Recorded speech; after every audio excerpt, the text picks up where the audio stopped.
from the city that never sleeps. 17 miles from Madison Square Garden, New York City. It's America at Night with Rich Valdez, America's favorite late-night talk program, featuring interesting guests from around the world and calls from across America. And now, here is your host, Rich Valdez.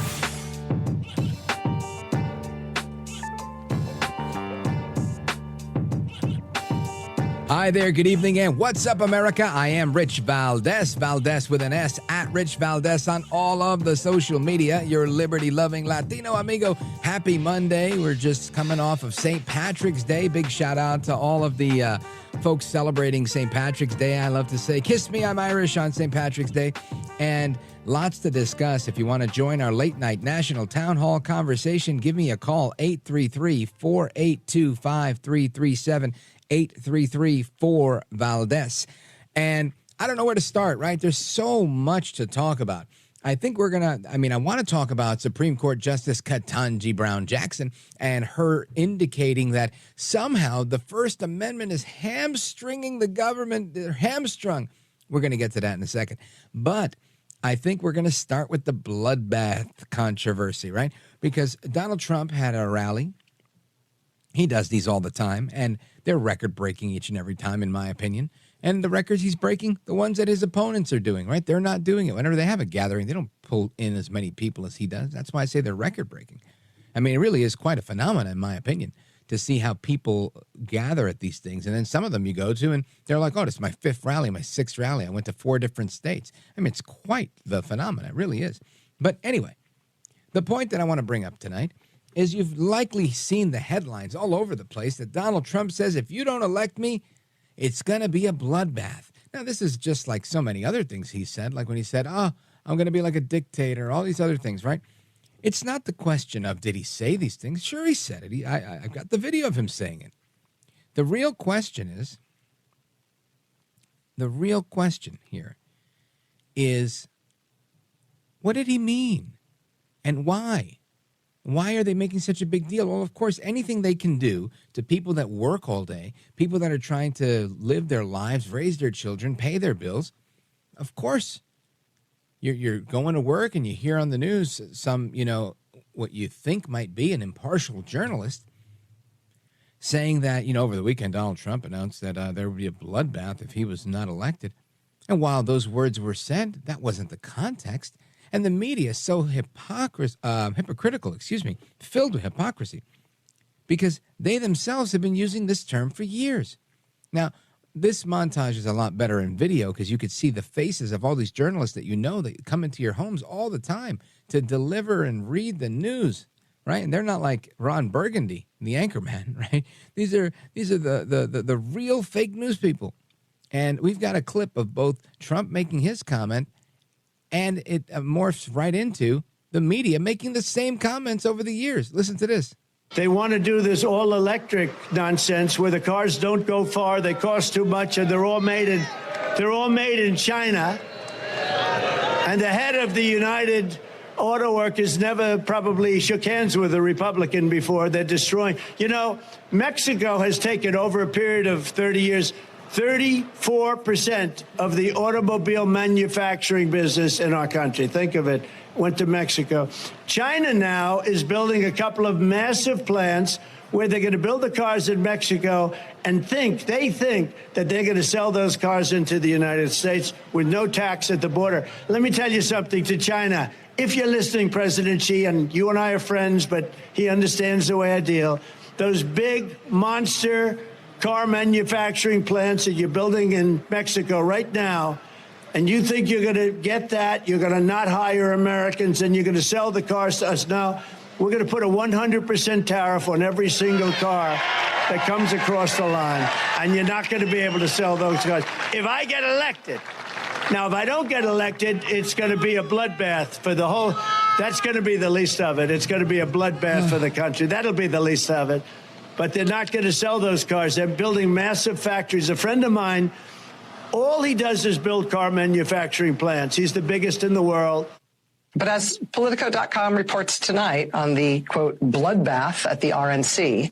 Headlines calling it a, quote, bloodbath. Be a bloodbath. Not only is it going to be a bloodbath, but after they leave New Hampshire, it's a bloodbath on her home turf. That's really tough. Trump has left a lot of corpses in his wake. I mean, we can count the bodies. As part of the, quote, MAGA drive to take over Maricopa County.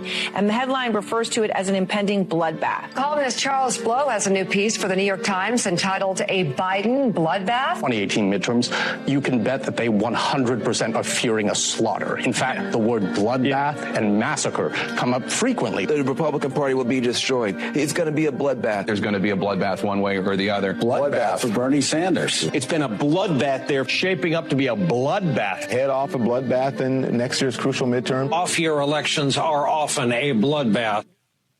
Now you're looking at, again, if you're watching the video like I did, you're seeing the faces of Brian Williams from NBC News, Don Lemon. We're going to talk about him a little bit later.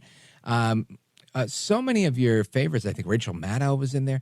This was a throng of left-wing pundits and journalists and media talking heads that were using the same terminology, whether it was for Hillary Clinton or Van Jones is one of those voices that you've heard saying it's going to be a bloodbath for the Republicans. And it's funny how, you know, it was never a big deal when they said it.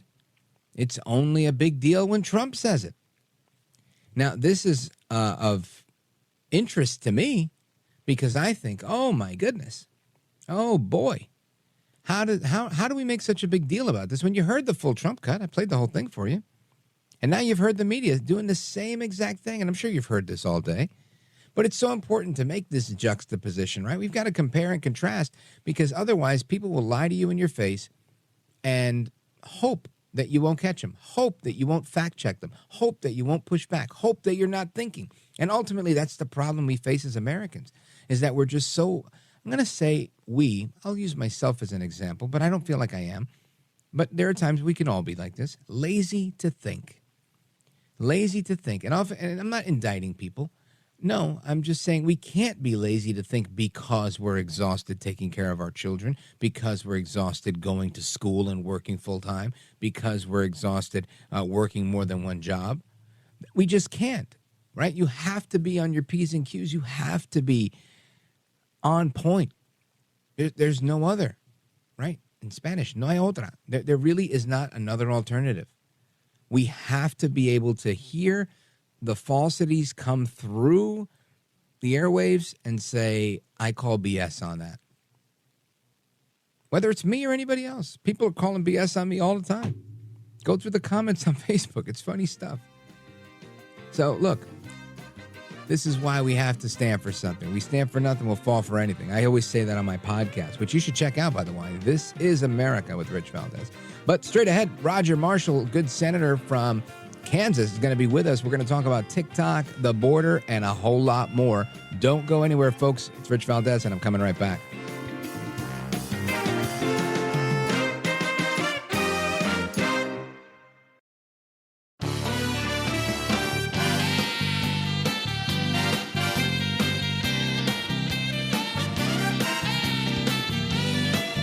Mr. Call Screener, who is a budding radio star, by the way. Richie Valdez is terrific. This is America at Night with Rich Valdez. All right, America, welcome back. Rich Valdez, straight with you till 1 a.m. And we heard about TikTok. There's a ban on TikTok. It's about to happen. Some say yes, some say no. I don't like the communist Chinese, but I love some free speech. And I'm on the fence about this one. I want to get with our guest, United States Senator Roger Marshall. Welcome, sir. Rich, great to be with you. What a great night. I bet we're going to have a great show. We had a good one last time we were together. Oh, amen to that. It was a terrific time. And, Senator, there's so much talk going on, right? This is the talk of the town right now. TikTok is freaking out. And which makes me think, well, maybe it's not such a bad idea, right? I don't like the idea of the government banning people, but I want to know, A, where you stand on this, and B, what do you think the political will is in the Senate? Yeah, Rich, I think you're right to take a deep breath and weigh the risk and the benefits. And I believe that TikTok is a threat to our national security. I believe TikTok is a threat to the heart and minds of our youth and young adults. I believe that TikTok is an arm of the Chinese military, and this arm is in charge of espionage and propaganda. I'm a free speech guy, too. I feel like I'm up here constantly fighting to defend the Constitution, but at this point, I think that the benefits don't outweigh the risk of keeping TikTok the way it is right now. If we can separate the CCP in China from it, then great. But in the meanwhile, our youth are just being constantly attacked. Don't underestimate the artificial intelligence they're using on these algorithms to attack our youth. I just did a crime roundtable in Wichita, Kansas today, and the officers were talking about how young kids are that are getting into guns and drugs and stuff. And I just think part of it is just the attack on their hearts and minds by social media companies. And TikTok's not alone in that. Don't get me wrong. So I believe we need to ban it. I just don't know that Chuck Schumer's got the kahunas to bring it to the Senate floor, to be honest, but we'll see. Well, and Senator, I appreciate all of that, right? I agree with you on that stuff. I think that's great. I think the big question everybody has is this going to be like the Restrict Act, where it was kind of a poison pill in many ways, where it was, banning TikTok, but also potentially giving the government way more power than it ought to have to ban me or you or anybody else later on. Yeah. Well, Rich, I think there's always an opportunity to take a good bill and make it better. That's why it should go through a committee. It should go through the light of day, and the Judiciary Committee, I think, is the right place to take this one. You can make an argument for Homeland Security, but I think it's probably through Judiciary, and they can work out the kinks in it. But at the end of the day, I think it's a threat to my grandchildren, my young adult children as well. I'm just very concerned about the espionage part of this, that they are truly tracking us, that they're truly can use that against people. People make some mistakes when they're young. They make mistakes when they're adults too. But I sure hate to see people's lives, careers ruined by something stupid that they did on 16. I didn't have those challenges. No one was recording what my buddies and I were me doing either. Thank God. We were 16. Yeah. So there's some things I'm not proud of. But I think something has to be done, and I think it's a shout out to China to say enough, leave our kids alone. Senator, the last question on this one. Do you think that this creates a precedent to then go and silence any other social media that we don't like in the future? Let's say, I don't always like what Instagram does. They try to censor me on every now and again, and I fight with them. But does this open the opportunity for that to happen, or is this solely a forced divestiture for TikTok? Yeah, I think this could be a slippery slope. It'll be interesting to see. I would assume that TikTok sues somebody over this, and it gets to the Supreme Court, and then what the Supreme Court does with it, I don't know. I think that this bill, though, should be very, very focused on TikTok, tighten it down as much as we can. But at the same time, I know Instagram needs to be looked at as well. And what bothers me is that whether it's Google and Facebook, all of them, they have the tools to make it better. They have the tools to protect my children and grandchildren. They can do it better than the laws we can. So I just hope that ethically they'll rise to the occasion and be a better steward of what they have there as well. Yeah, I agree with that. Now, I want to switch gears because you've also got legislation that you've introduced to ban airlines that are involved in transporting illegal aliens. And I think this is something that's important. I think this is something that has been going on for a while, but it's come to light recently that when it gets too clogged, too congested, too busy with the human smuggling at the southern border, I like to call him Joe El Baboso Biden, he opens up a new pathway and he says, all right, we'll put them on planes and we'll bring them in that way. And I think this is egregious, but I guess it's kind of part of my job, right? The outrage, but it's hard to not be outraged when you see some of the things that Joe Biden is doing. So, Senator, tell us about this legislation that you've proposed.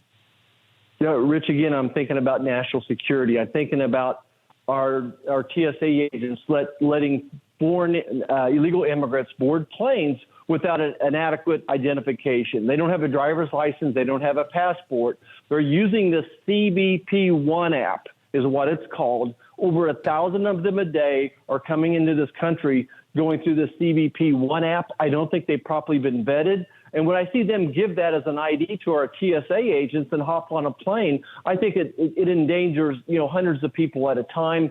So what our act would do is say is if you're an airline that's accepting that CBP One app as a form of identification, then we're not going to let you land at DCA Airport. Congress has the authority to decide who can and cannot land at DCA Airport, so putting pressure on them in that way. And I know the TSA is coming in to talk to me about this, so I think we've got their attention. But, first and foremost, my job is to keep you and your family safe, and I take that serious. Now, is it specifically towards landing in D.C., or would this be something that we could prevent at airports across the country? Right. So wherever they're doing this, if one airline does this, uses the CBP One app anywhere in the country, then we would ban them from landing in DCA. Congress doesn't have the authority to say who can land and not land in Los Angeles or Dallas or whatever, but we do have the authority at DCA. So it's a means of punishment. And mostly, we're not going to get that signed into law, Rich. I don't think. I just can't imagine Chuck Schumer's going to let me vote on that. But I think it's a message. And again, I think we've got their attention. Right. And boy, heaven forbid if something happens, can you sue the federal government? I guess you cannot. But I just can't think that TSA, DHS would be responsible in some way, shape, or form. Yeah, I'm with you with that one. I think you have to continue beating the drum. It's the only way. I know that, just for example, the impeachment of Alejandro Mayorkas. I think there were a lot of people, or even Joe Biden, right? There was a lot of people saying, let's go for it. And then others, well, not right now. We can't, or we can't get it through committee, or McCarthy wasn't willing. And then, they had to wait for Johnson. And then Johnson said, let's first start with Mayorkas. And whatever the case is, the point is, I understand you need to have the political will to do things. But I also think you also need to have the political will to fight. Right, you have to fight and show people that you're a fighter for this country, for your constituents, for truth and for liberty. So I think that's a step in the right direction there. Yeah, I think when I was on the campaign trail to run for Senate, that was the theme I heard over and over. We want a senator who will fight for, and you fill in the blank, fight for our constitutional rights, fight to protect our Second Amendment, fight to protect the sanctity of life, the freedom of speech, all those types of things. That's exactly what I heard from people. And even today, back home, we did some telephone town halls. The second biggest concern folks have is the government's right to their constitutional rights. So they absolutely want a fighter. And if you would write, here's three reasons why Donald Trump is leading right now in these polls. One of them has to be Donald Trump is a fighter. He's going to fight for what he thinks is right. He's fighting for hardworking Americans, people that carry a lunch pail to work, people that have small businesses, for union workers, for free libertarians, folks that just want to live this American dream. Donald Trump is fighting for us, and that's why he won the primary going away, and that's why I think he's going to win the general election as well. Yeah, I'm with you on that one. I can't tell you the amount of times I've turned around and I see people that I knew in the past didn't support Trump, or I would have presumed that they weren't supporting Trump, and they're like, man, I'm with Trump all the way. And I think this is not a pro-Trump message I'm sharing. This is I can't believe how bad the Democrats have screwed things up message. Yeah. And they've decided we're going in with Trump because things were way better before.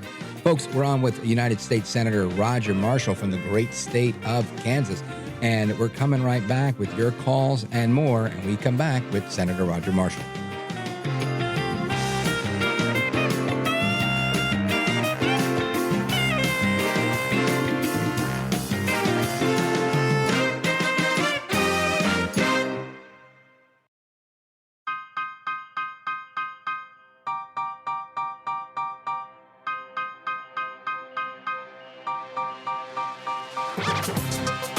Well, thank you, Rich, and thank you for everything. I know you very well, and I listen, but I have a lot of people that listen, and they love your show, and I appreciate it very much. America at Night with Rich Valdez.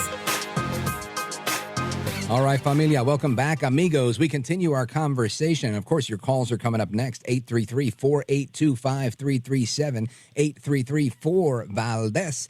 And our guest is United States Senator Roger Marshall from the great state of Kansas. And we continue our discussion. Senator, I want to ask you a little bit about the Laken-Riley Act. And I know that this is a priority for a lot of people, because this was a big story, obviously, and hit home for me. I can tell you, I saw it, come through my email while I was on the air, actually. And I have a daughter that's 22 years old. That's out of state in Virginia. 22 years old. She's a girl. She lives on a college campus. And when I heard this, I thought this can't happen. It should never happen, and it can't ever happen again. And here we are. I know there was a number of Democrats that actually voted against this in the House. Let's talk about how this looks in the Senate. Yeah, Rich. Well, we took it to the Senate floor. We thought it would pass with unanimous vote, but the Democrats stood up and said no. And again, this is something that Chuck Schumer is not going to get the entire Senate to vote on. But I think we should just talk a little bit about the Laken Riley Act, exactly what it does. That first of all, it honors Laken Riley's life, and secondly, we're trying to present murders that would happen similar to this. So the alleged murderer of Laken Riley was in New York. He was arrested. He was set free. Then he had a warrant out for his arrest in Georgia. What the Laken Riley Act would do is if you're an illegal alien in this country and you're arrested, you'll be detained. Not set free on bail. You'll be detained and handed over to ICE. That would seem like a reasonable thing. You're here illegally to start with. You're supposed to be on your best behavior. And here you are. You're arrested in New York, and you go to Georgia, and then there's a warrant out for your arrest. You're still roaming free, and you unknowingly murdered a beautiful young lady, a nursing student who had her whole American dream in front of her. This alleged murderer stole Laken Riley's American dream and her family's and all those things. Physician myself, nurses near and dear to my heart, my wife a nurse. Here in the prime of her life, a noble profession to become a nursing student. Absolutely. She's murdered out jogging in cold blood, out jogging, no motivation that we can see. It just doesn't make any sense to me. And let me back up. This is a person that was paroled to start with, illegally. He was paroled. Joe Biden's been paroling people tens of thousands at a time, paroled, I think, 2 million people now. Come to find out, this alleged murderer is part of a gang in Venezuela, a violent gang. So how did they miss that? Well, again, I go back to the first conversation we talked about today, is these people are not being properly vetted. And it's simple. He wasn't properly vetted. He should have never been let in this country, should have never been let out of jail after they arrest him. And here's Laken Riley's family mourning the loss of just a beautiful young lady. Amen to that, and well put, Senator. And I'll even add, I think it's generous because it almost sounds like it's malpractice to say that they're not vetted.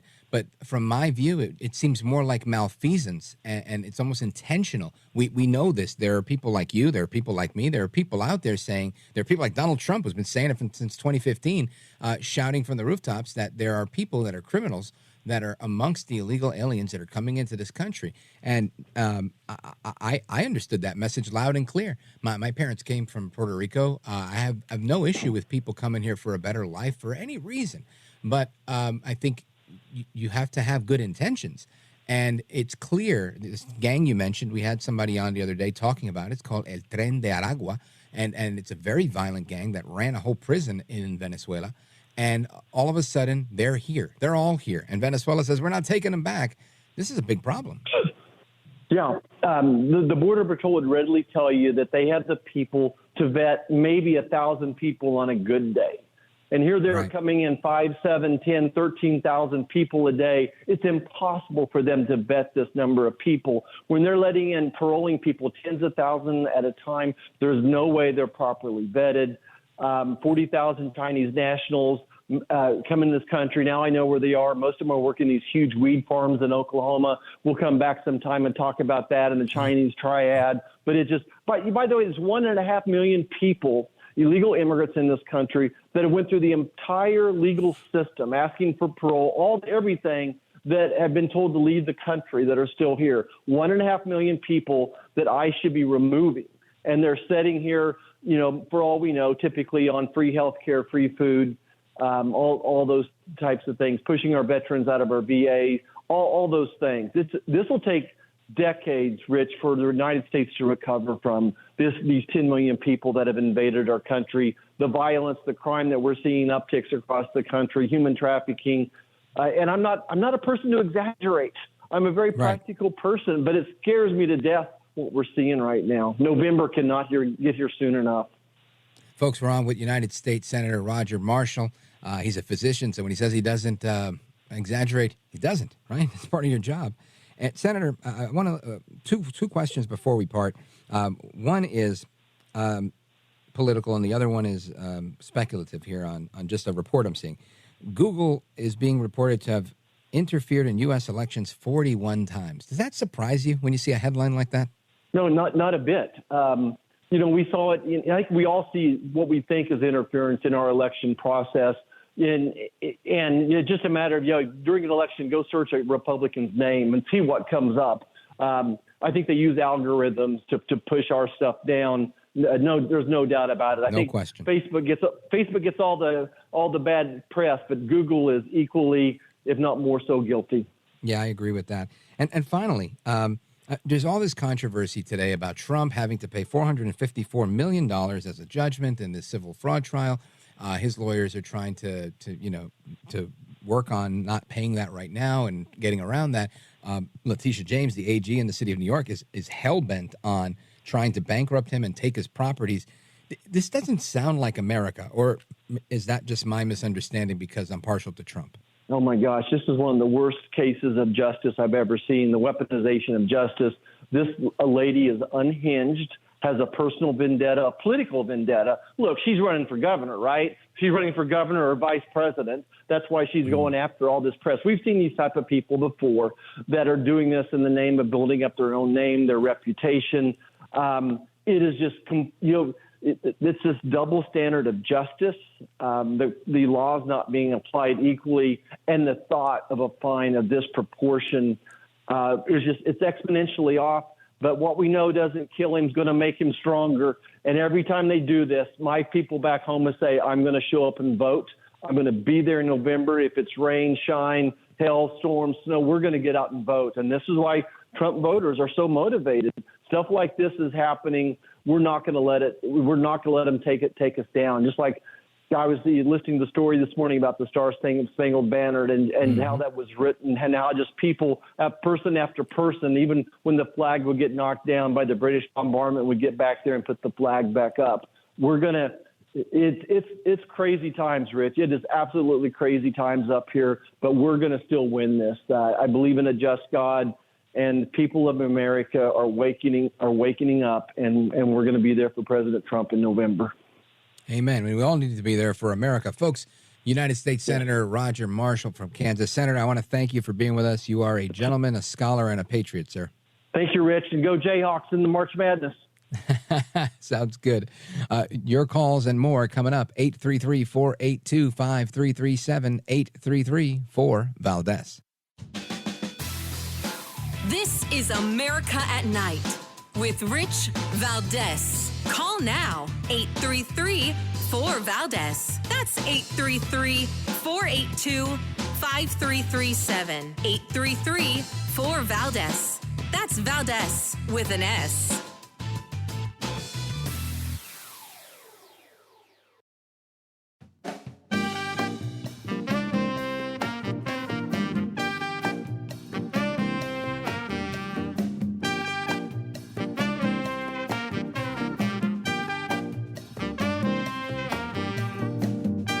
This is America. This is Night. This is Rich Valdez.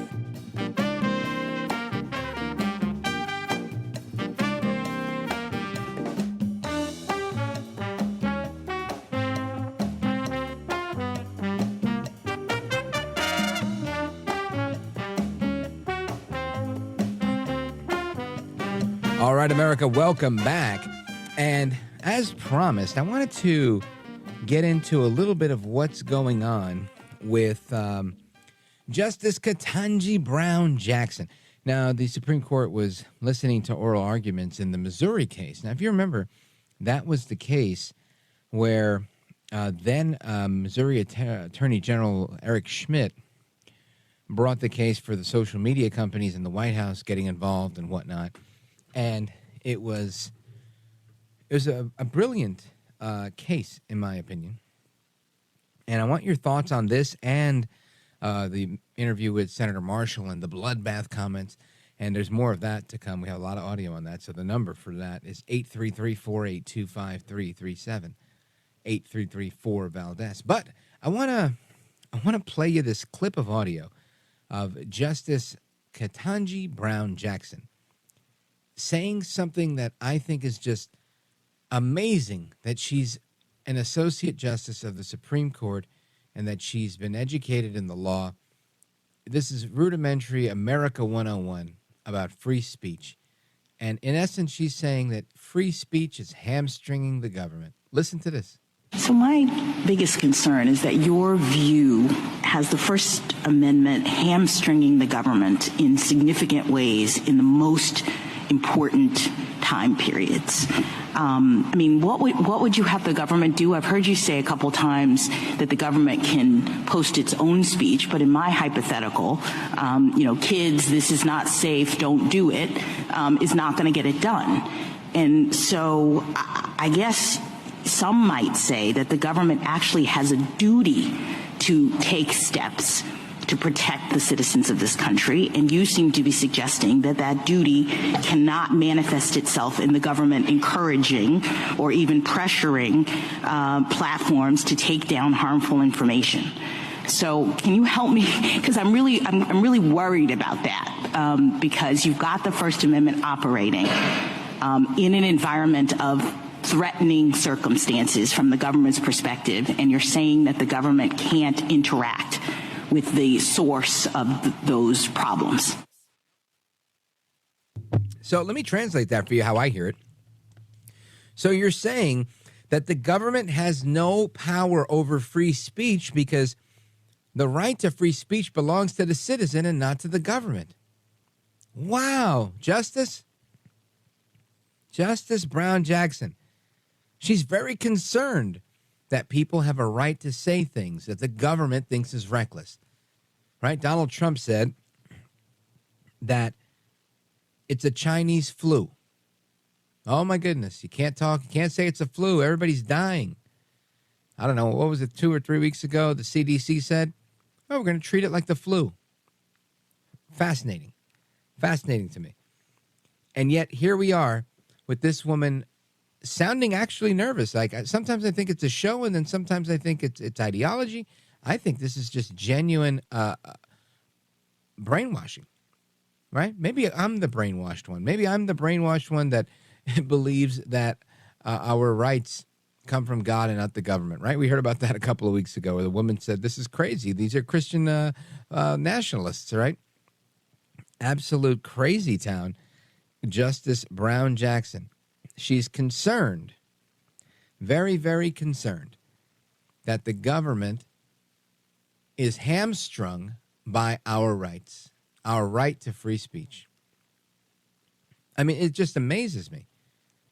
And again, the big issue here was that the social media companies can, in and of themselves, they can censor you because they're private companies, and there's this debate whether they're publishers or platforms or whatever. But the point is, this is a company that's private, and when you go to the movie theater inside the building, you don't have a right to free speech. When you go to work, you don't have a right to free speech, right? Your right to free speech is in the public square. And I understand that. But what happens when the government works through private industry, when the White House calls Instagram and tells them, hey, you can't allow so-and-so's post to remain up. You've got to take so-and-so's post down because we think that's dangerous, that they have a different opinion than we do. Wow. She's concerned that the government doesn't have unchecked power over my speech. And this woman decides the fate of law, constitutional questions. Very, very, very scary times, amigos. Very, very scary times. All right, folks, your calls are coming up. We're going to talk about immigration, everything else. If you disagree, you get moved to the front of the line. Plus, if you're a first-time caller, you get moved to the front of the line. So you have to duke it out with the liberals that don't like me. But either way, we're coming right back. 833-482-5337. This is America at Night with Rich Valdez.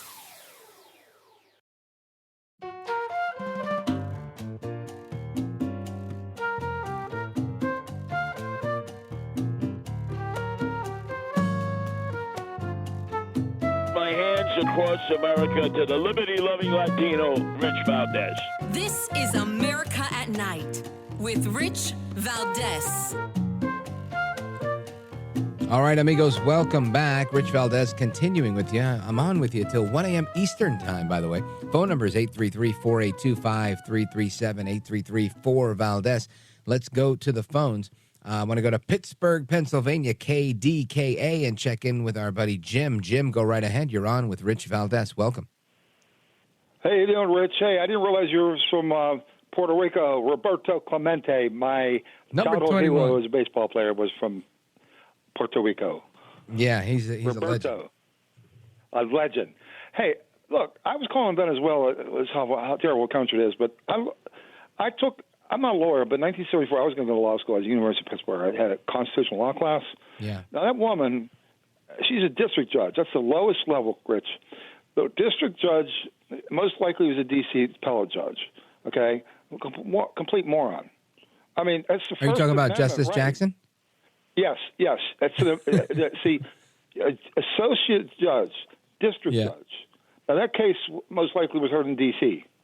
So those judges that are on a district level, most likely the woman was appointed by Biden or Obama. There's no way, I don't think Trump puts that judge on there.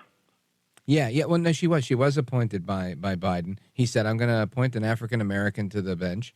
And when Ruth Bader Ginsburg died, I think that was the opening. And voila, we got Justice Brown Jackson. But it's just alarming to me that she would be so concerned over the fact that my rights were trampling the government's power. What country are we living in? They're ideologues. The First Amendment, that's one of the most basic. If you don't, I mean, you learn that in civics class in 10th grade. Of course, I'm a little older. I'm 72. I don't know if they're teaching that anymore.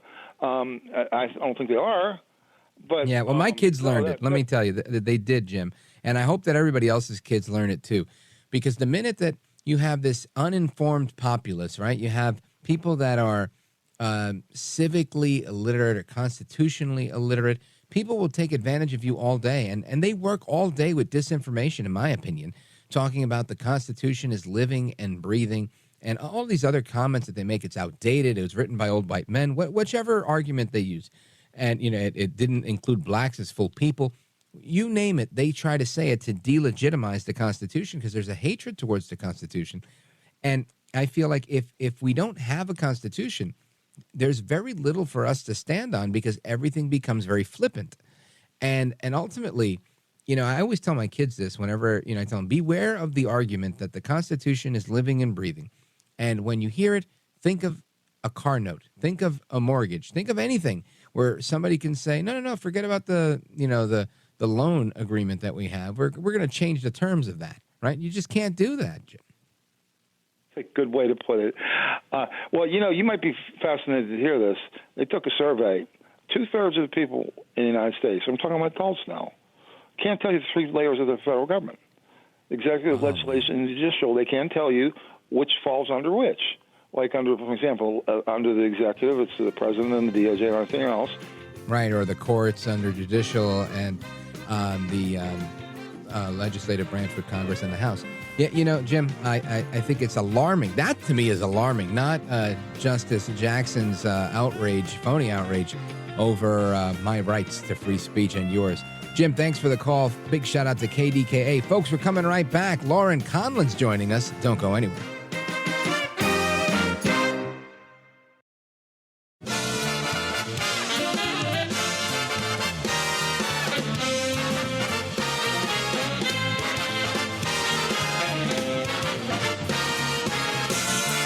Live from the city that never sleeps.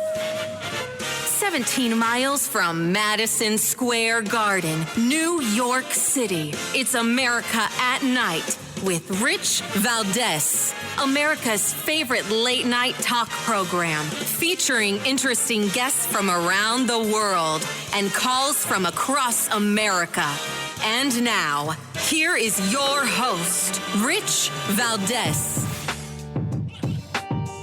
Hi there, good evening, and what's up, America? I am Rich Valdez with an S, your liberty-loving Latino amigo. Happy to be with you here, hour number 2 of our program. If you want to join our late-night national town hall conversation, feel free to give us a call.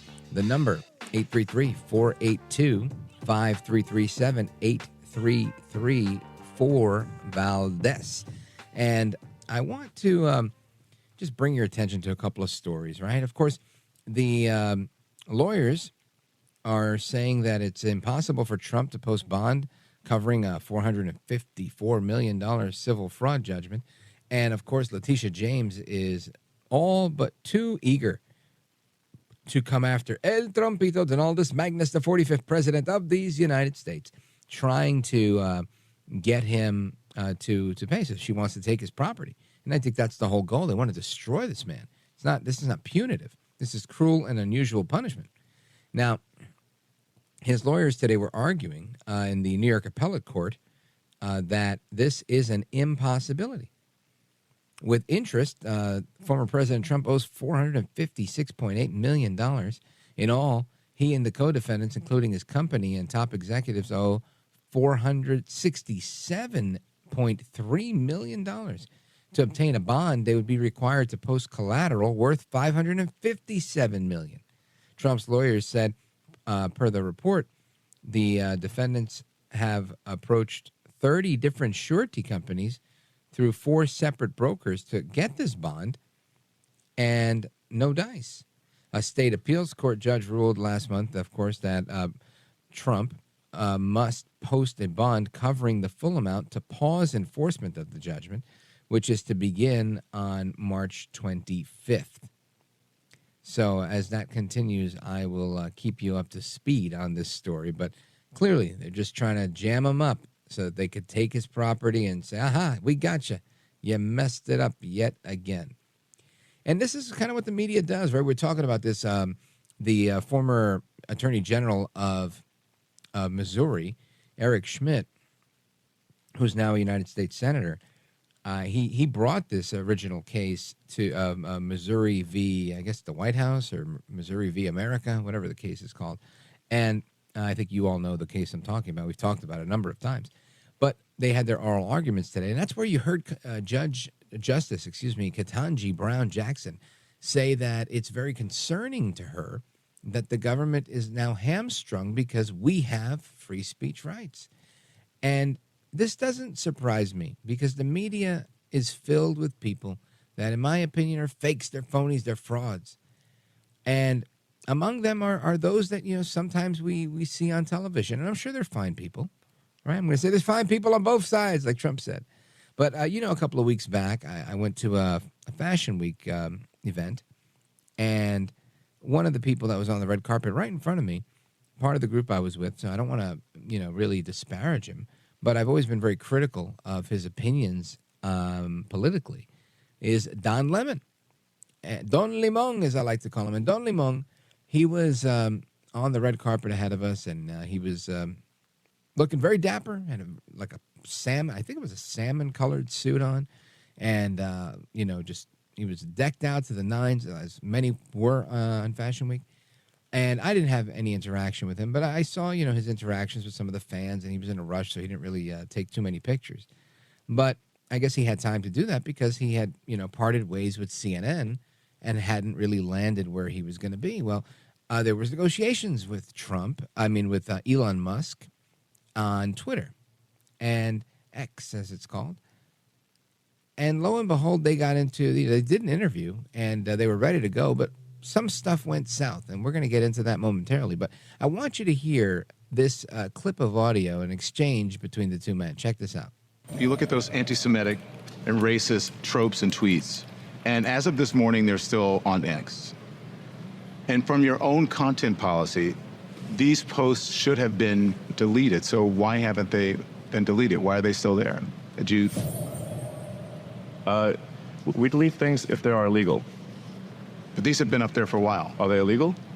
They're not illegal, but they're hateful, and they can lead to violence. As I just read to you, the shooters, in all of these mass shootings, attributed social media to radicalizing. So Don, you love censorship, is what you're saying? No, I don't love censorship. Then why are you asking? I believe in moderation, but I don't believe in censorship. Moderation is a propaganda word for censorship. Moderation is a propaganda word for censorship. This is why this guy's the richest guy in the world, at least, half the time, because he's able to make things really simple to understand. And that's a fact. This whole idea of content moderation is nothing other than censorship. This is exactly what Justice Ketanji Brown Jackson was talking about when she said she's concerned that the government is hamstrung by our right to free speech. Well, somebody that believes in free speech as much as I do, because I know she loves to talk and she's got a lot to say, is Lauren Conlin. Now, Lauren Conlin, you've definitely heard her on the radio if you're in the New York market. But if you didn't, you may have heard her podcast. She's done plenty of really exciting interviews, both in the entertainment space and in the true crime space. Lauren Conlin, welcome back. Thank you, Rich, and thank you for that introduction. I do love to talk, as we all know. Me too. right line of work.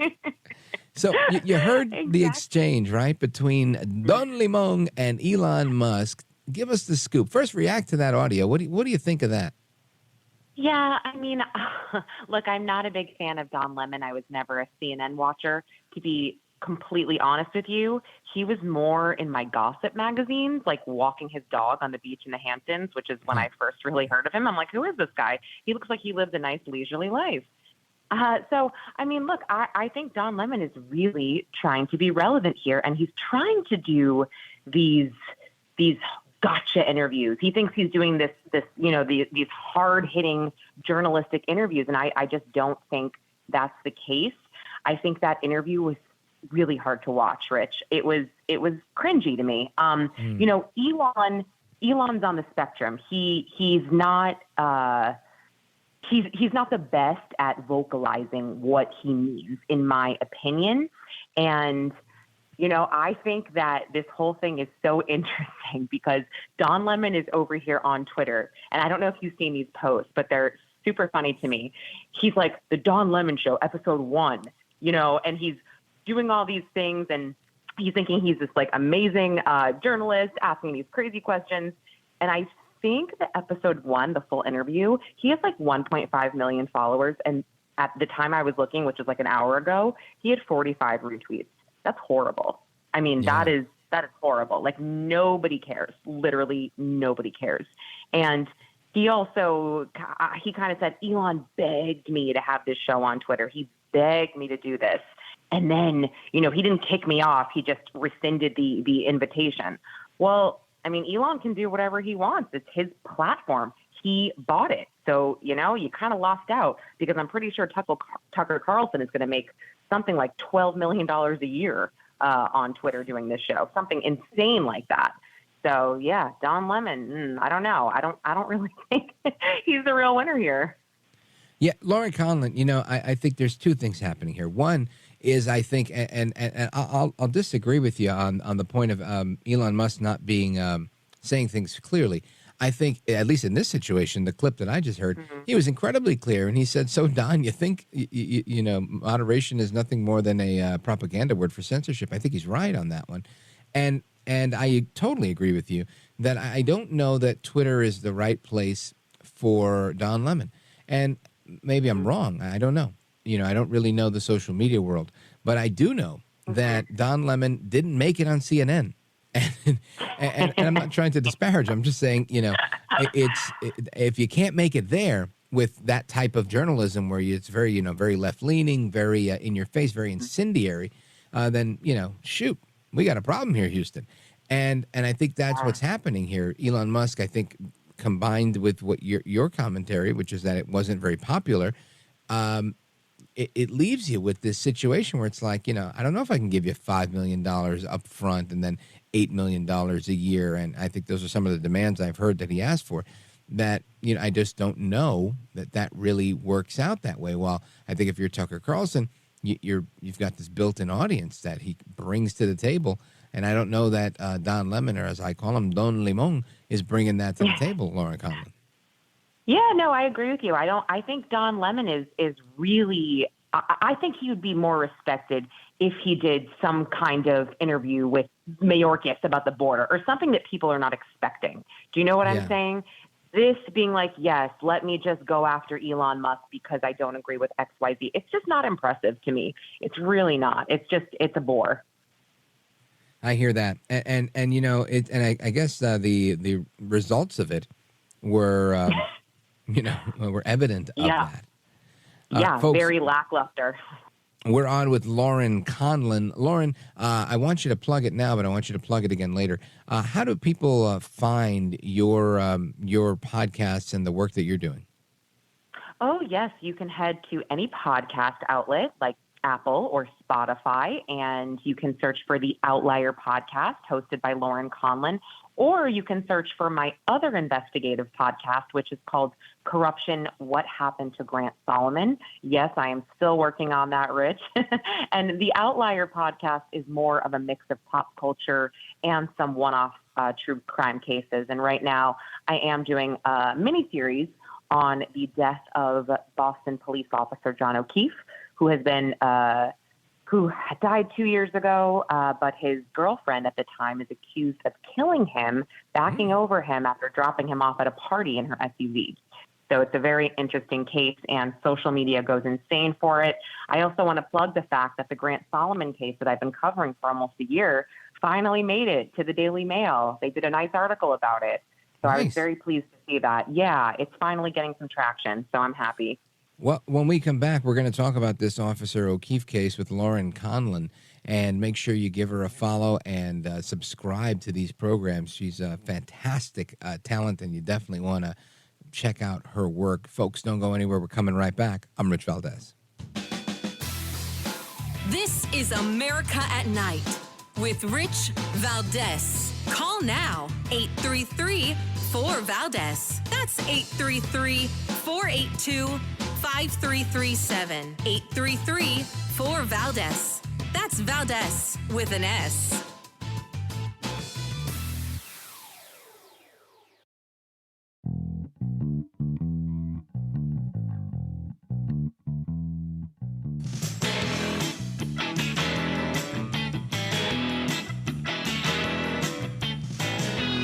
This is America at Night with Rich Valdez.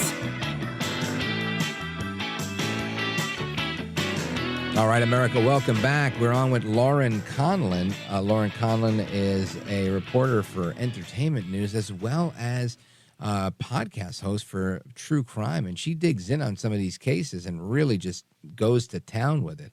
And this case of the officer in Boston, O'Keefe, Lauren Conlin, tell us about it. Yeah, it's so sad. So this happened about 2 years ago in January. Officer John O'Keefe, he was very loved by all. He actually, tragically, his sister and his sister's husband, they both died within months of each other. And John actually courageously got custody of his niece and nephew, which was so amazing and which makes this even more tragic that these poor kids lost essentially two sets of parents here. But it's a snowy January night in Canton, Massachusetts, and John and his girlfriend, Karen Reed, are leaving a bar with some friends, and they're going to go to a party at a fellow officer's house. So Karen decides she doesn't want to go, but says she'll drop him off at the house, which is 34 Fairview Road, an infamous house now at this point. And Karen drops him off. She's not sure if that's the house. She tells John to text her. He never texts her. She waits for a minute. She goes home, decides, okay, he's fine. She wakes up. This is, the timelines are, I don't know them exactly, but trust me, Rich, some people know them. So if they're listening, I'm sure they'll call me out. But she goes home and she falls asleep for a few hours. It's after 1 a.m. and she wakes up around 4 and she realizes he's not there. So she frantically panics. She ends up waking up John's niece and saying, I need the number to this person who was with John, who you're with. She calls that person. They go out looking for him at about 5 in the morning. And it's snowing. It's in Boston. It's cold. And they pull up to 34 Fairview, and Karen thinks she sees him in the front lawn. And sadly, John was in the front lawn, and he was freezing, and his eyes were bloody. His mouth was bloody. He had a gash in his head. His knuckles were a mess. He had a shoe missing. He had no jacket on. And Karen starts giving CPR. And at one point, I guess Karen says, did I hit him? Did I hit him? Oh my goodness. And 3 days later, or maybe 2 days later, she was arrested on a manslaughter charge. And her attorney at the time ran him said, over? you know, well, Rich, I'm about to get to the crazy part. So she says, you know, her lawyer says she did not maliciously do this, blah, blah, blah. Well, some time later, this is like months later, her attorney gets a tip. This guy calls in and he says, look, your client's innocent. She didn't do it. The people in the house, the homeowners, Brian Albert, he was a fellow cop. This person says Brian Albert and the other people in the house did it. They beat up John O'Keefe and they dragged him outside and they left him to die. And they're like, whoa, wait a minute. So Karen calls in Alan Jackson, who is a beast of a defense attorney who actually just got Kevin Spacey off, coincidentally. Wow. And what happened is they grabbed the phones of the quote-unquote witnesses and the woman that was with Karen that drove to Fairview, 34 Fairview with her that morning at 5 a.m., they find her phone and they see a search at 2:27 a.m. that says, how long to die in the cold? And then things just erupted. Wow. And Get out of by here. the way, So was he drugged? Yeah. So there's been no toxicology report, and there's some kind of a law in Massachusetts where you can't release an autopsy. But the autopsy photos were leaked of John, and this is another point of contention that it's tough. I've had Dr. Henry Lee on the podcast. He's from the OJ case. He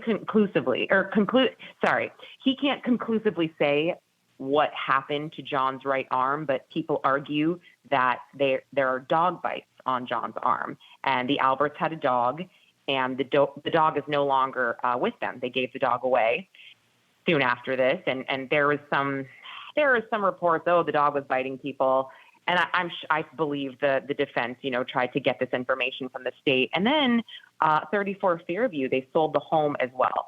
There's a lot of things in this case, Rich, that don't make sense because the Commonwealth, the Norfolk DA's office, who is prosecuting this, claim that the search at 2:27 a.m. didn't actually happen. They're saying, oh, no, this happened between 6 and 7 a.m. And when Karen was giving John CPR, she screamed to Jen, the woman that she was with, and said, how long to die in the cold? Google how long to die in the cold. I mean, it's a crazy case. And if you look on social media, people are very upset over their beliefs on if she's innocent or guilty. Wow. I could only imagine Lauren Conlin. I mean, people freak out with those types of things. Folks, follow Lauren Conlin. She's on my social media feeds. You got her podcasts that you can follow. There's 2 of them. Let me make sure I get the names right. The Outlier Podcast and Corruption, What Happened to Grant Solomon. Both of them excellent podcasts. Lauren Conlin, congratulations, by the way, on your interview with William Shatner. You are a gentlewoman, a scholar, and a patriot, and I thank you for being here. Folks, Rich Valdez coming right back. Don't go anywhere.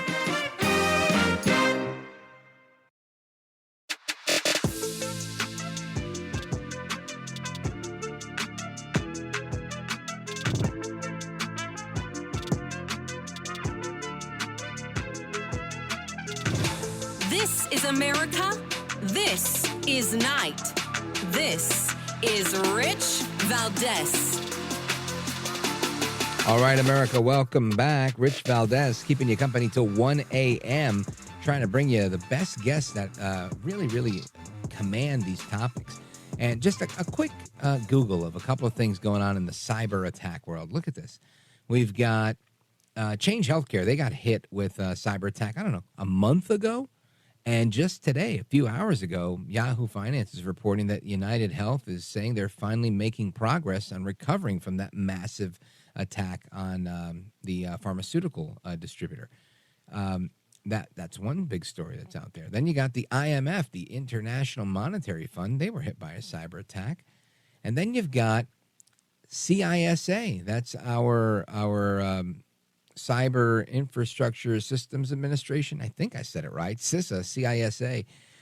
They were hit by hackers, and some of their key systems were taken offline. And that's very recent as well. I think the article I'm reading is reporting it as of today. And I want to get into this because I was just telling during the break, Many of us think that, well, whatever, it didn't affect me, but I think it does affect us in many different ways that we don't always realize. And I had to pick up a prescription recently, and I normally pay, I think, I don't know, $35 for this thing, $25 for the copay, and $10 for delivery.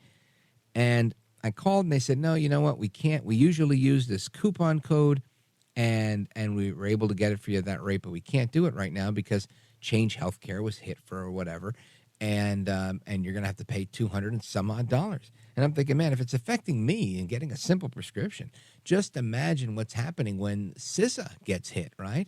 And this is the United States and their cyber infrastructure people. So I want to get into this with Matt Malone. You guys know him. He's been on the program before.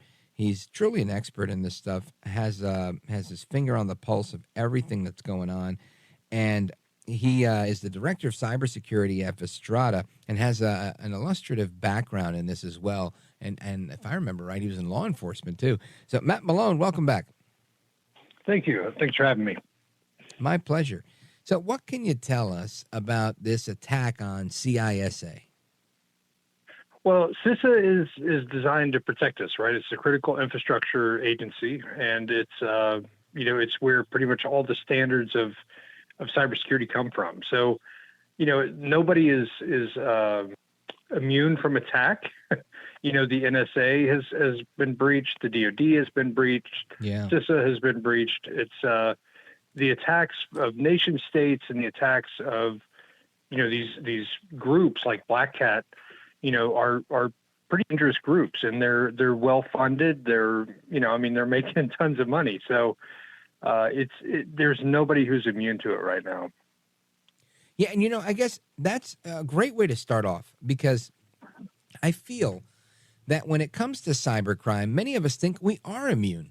It's kind of like if you were to say, we're going to talk about muggings today, I think most people would say, well, no, I haven't been mugged, but of course I can be, right? I try to stay in the right neighborhood. I don't go out late at night. I'm not trying to flash any jewelry.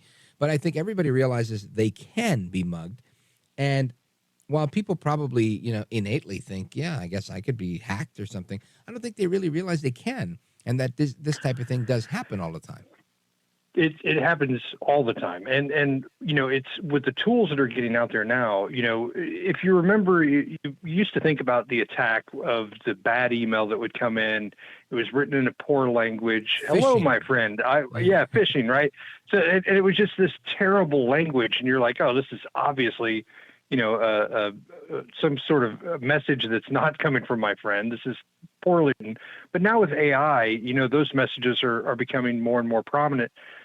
With the data that's out there and the data that's being leaked. So every hack just goes into a database, right? As soon as they hack into a company, the first thing that they do is they grab all the content and they put it into the database, and then they're using data scientists to actually pull that data out and make more refined attacks. So, perfect example, I was at a store, I just purchased something, and I got a message on my phone that said, hey, did you just do this fee? And I was like, well, yeah, I just bought something. So it correlated to something that had just happened. And it said, hey, this looks like fraud. Click here, log in. And then I picked up pretty quickly. I was like, oh, wait a minute. This is actually a phishing email. But all this data that we have out there is all being collected, and it's all being refined, and all the attacks are coming in more and more specific, and they're harder to detect. And, it's not a question of if you're going to be attacked, it's when you're going to be attacked. Companies are falling victim. Government agencies are falling victim. Healthcare systems are falling victim. And this is just the beginning of kind of the worst. I hate to say it.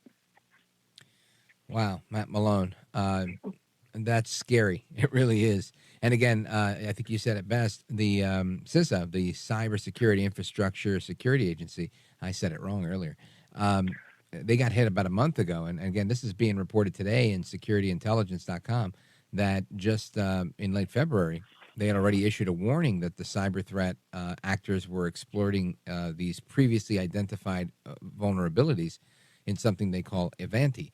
And ultimately, I think they identify these vulnerabilities, but it's not as easy to fix as many of us might think, right? Correct. So you're always doing a vulnerability scan against yourself. You're always kind of testing to see what vulnerabilities are out there. But there are things called zero-day attacks, and zero-day attacks, there's no defense against it. It's something new. Nobody knows about it. I mean, the U.S. government uses zero-day attacks. Our foreign adversaries use zero-day attacks. And the line, especially in China and Russia, between, basically that line between nation state and cyber criminals is a very fine line. Right? So a lot of times the cyber criminals are reporting up to the nation state. So they've got a lot of backing. They've got a lot of tools and a lot of techniques. And you're putting your finger in a hole. So CISA is actually what us in the security industry use to know what's out there, right? A lot of times you actually go to CISA to get the vulnerability reports. So for them to be shut down is just a slap in the face by these organizations. So, right. Sounds like it's like flattening the tires on the fire truck at the fire department. Yeah, nobody to respond. Yeah, exactly. Matt Malone, stick with us. When I come back, I want to get your assessment on the threat that China poses to our digital infrastructure, in particular through social media applications like TikTok, which seems to be a very, very hot topic lately as they're considering a forced divestiture of any Chinese Communist Party interest in the company. And some are saying that may not be enough. We just got to get rid of it altogether. So, folks, stick with us. We're going to discuss that with Matt Malone straight ahead. This is America at Night with Rich Valdez. Call now, 833-4-VALDEZ. That's 833-482-5337. 833-4-VALDEZ. That's Valdez with an S.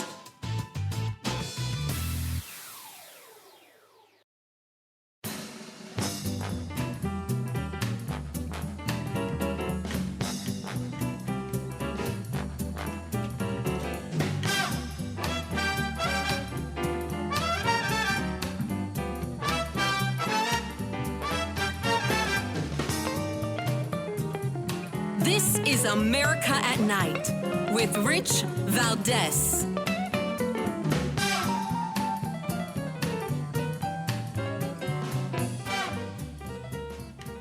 All right, America, welcome back. And we continue our conversation with Matt Malone. He's a former consultant with the FBI's Director of Cybersecurity at a company called Vistrata.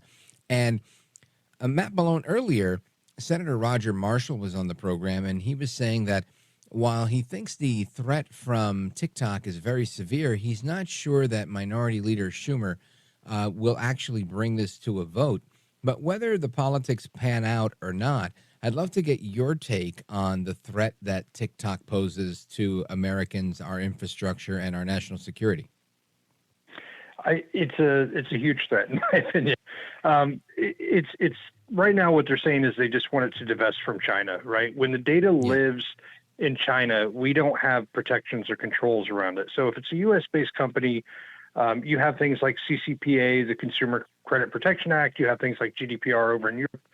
But when you get into like Russia and China, it changes, right? So I think that there's a couple different things that can be collected there. Number one, if a product is free, you are the product, right? Your data, your information, your likes, preferences.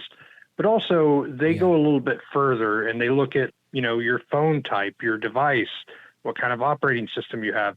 And in today's world, when our phones are actually oftentimes two-factor authentication, that can be another dangerous thing. So that's why the DoD banned it quite a while back. That's why the military in a lot of states have kind of banned it to where you can't have TikTok on a state-owned device or a federal device. Because, the other thing that's there is that there's a lot of data that's out there, so it can be social engineering. So they can be pushing content. They can be making things, you kind of go from, I don't agree with this to maybe I agree with this to what the hell, I might as well go for this all the way, right? So they can push content to you. There's a lot of scary things that they can do with that data.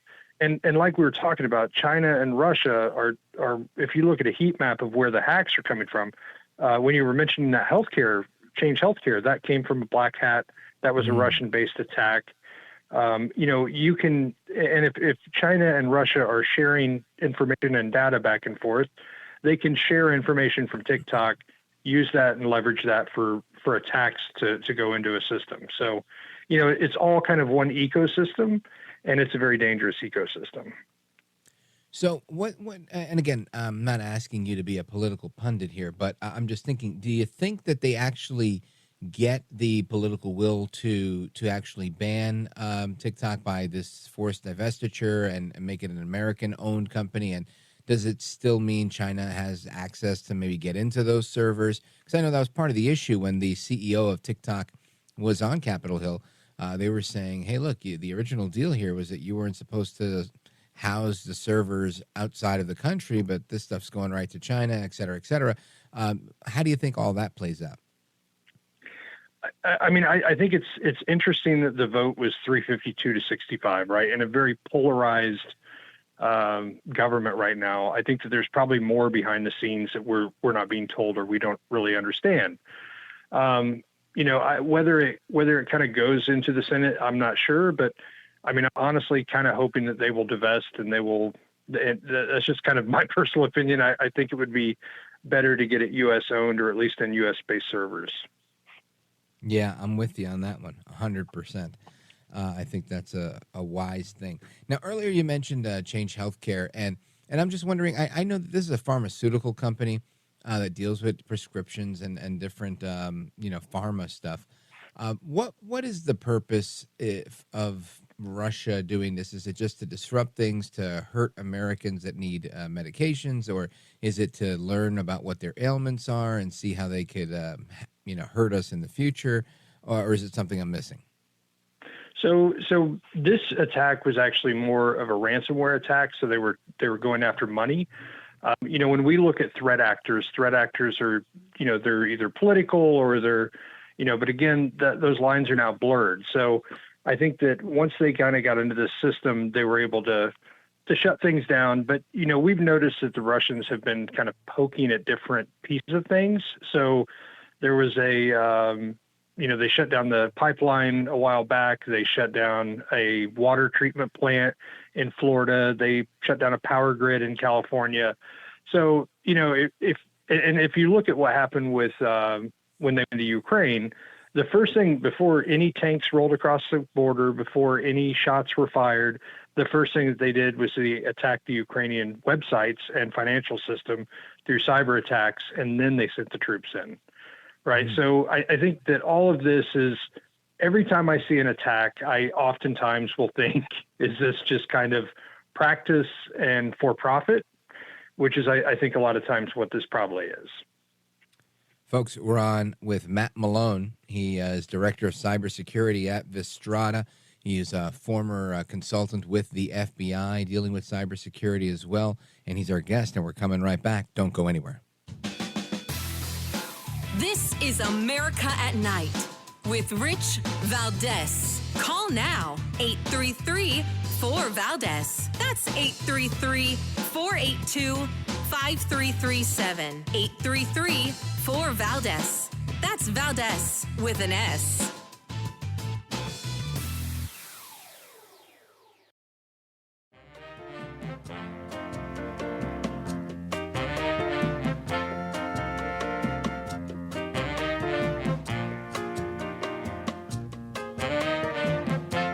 Congratulations on just an amazing show. I know you've worked so hard in the industry and nobody deserves it more than you do. So I'm happy to see you really succeeding here. It's awesome. America at Night with Rich Valdez. Call now, 833-4VALDEZ. That's 833-482-5337. 833-4VALDEZ. That's Valdez with an S.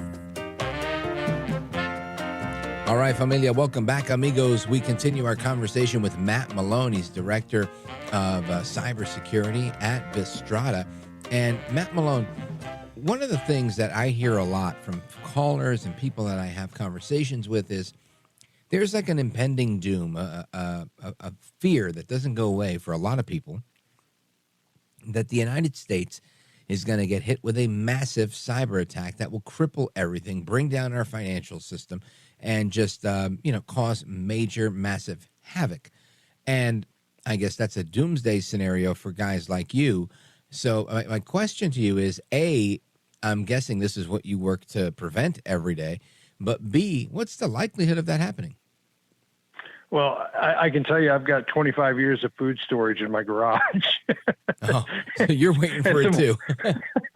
Well, I mean, it's unfortunate, but I think that this is the big scary. It's the big scary moment, right? Because, and this is where I would say, America kind of needs to wake up because, what you mentioned earlier was that people have this idea, like with CIS or CISA, where they're the people who are protecting us. Everybody, when you go to your company in the morning, when you think of security, you think of the guy at the front desk with the gun, or you think of the guy in the server room with the firewall. Yeah. But the reality is security starts with every single employee because there's social engineering that happens, there's phishing, there's malware attacks. All of those don't come in through the firewall. They come in through an individual, right? So every time I've done an investigation and we're working through the incident, you always get that person who says, "Man, I wish I that seemed a little funny to me," right? Those people need to wake up, and small businesses need to wake up and realize I need to pay attention to security because it's a small fraction of their budget that they put into it, but it takes a whole ecosystem to kind of protect it. The one thing I think is dangerous again, in the 80s, you had weapon systems you spent billions of dollars on an aircraft carrier or on a jet or on whatever. And nowadays you can get a guy in a tunnel with a laptop and he can defeat a whole city. He can shut down. America has kind of been protected by the aspect that we're overseas.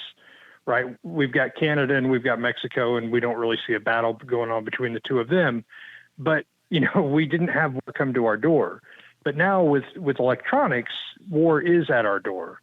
And I think that's where I think people should really kind of wake up and pay attention, is that security starts with everybody. It's not like you can trust that someone else is going to be taking care of it.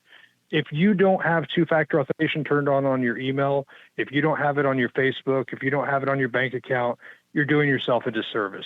If you're using the same password and it's your pet's name and your, daughter's birth date, then you're probably in trouble, right? Mm-hmm. So we have to all kind of wake up and join the fight. Yeah, we're all part of this ecosystem. And the reason I prep for my wife used to make fun of me, but it's one of those things that at some point I live in Austin, Texas, and we had a snowstorm and the power went out and the water went out. Yeah, and it was crazy. Yeah, right. And all of my friends thought I was crazy until they came over and were drinking water and having electricity. Party at Matt's house. He's got the food. That's Matt right. Malone. That's I right. want to make sure everybody has a chance to follow you. Where do they go to check out your work? You can go to Vistrada.com or you can find me on LinkedIn. Awesome. Folks, check out Matt Malone, Director of Cybersecurity at Vistrada. Matt, you're a gentleman, a scholar, and a patriot. I thank you for being with us tonight, sir. All right. Have a great night. You bet. You too. All right, folks. Open Phone America's coming up next. Don't go anywhere. I am Rich Valdez.